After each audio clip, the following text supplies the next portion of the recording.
Nintendo's holiday lineup one of the weakest in recent memory, Wii owners are searching for quality games to fill their wish list. Spray hopes to capitalize on the opportunity and achieve sleeper status. Its premise may turn some heads, but is it just another good concept with no substance?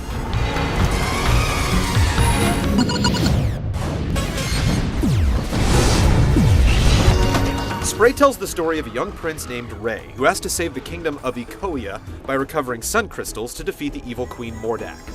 It's tried and cliche, but thankfully the plot takes a back seat after the brief opening cinematic. Players are then hurled into the game's generic hub. Immediately, one of the game's many nagging issues rears its ugly head. There's a complete lack of any form of in-game assistance, resulting in utter confusion. Just trying to find your way around the hub is a chore at first.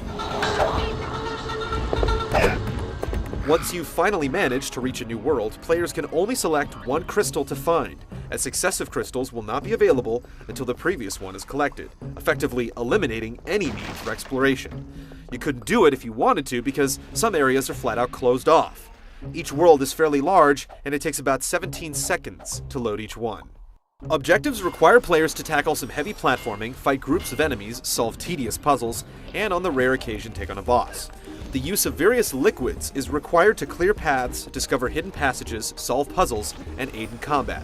It has some charm, at first, but repetition and poor level design ensure it's short-lived. There's also two forms of multiplayer.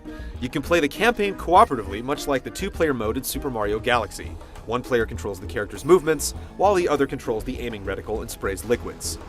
Relying on another player feels like a hindrance, though. There's also a 4-player minigame mode, but it's plagued by poor camera work and a lack of inspiration.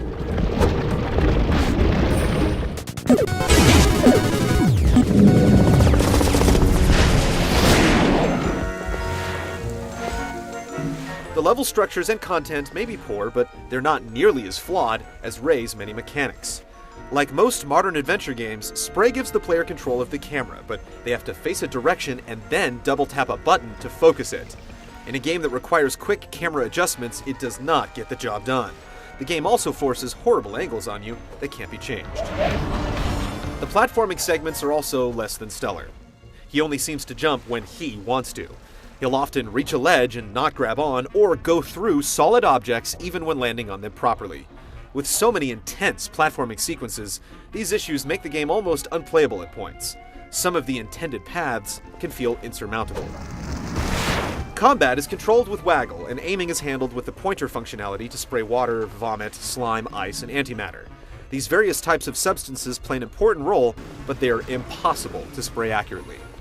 There are a few very brief moments of potential in Spray, but nothing rectifies the numerous technical issues.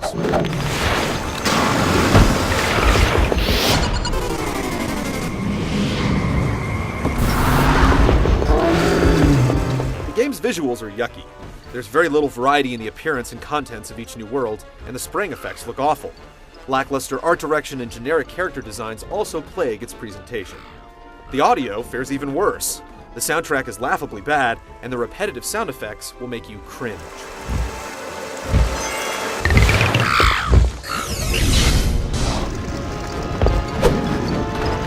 Spray tries to be a cross between The Legend of Zelda and Super Mario Sunshine, but it fails on a grand scale. It's 15 hours of pain with few redeeming qualities, and the elements it tries to lean so heavily on are where it's most efficient. Avoid the struggle altogether and invest the cash in a new garden hose.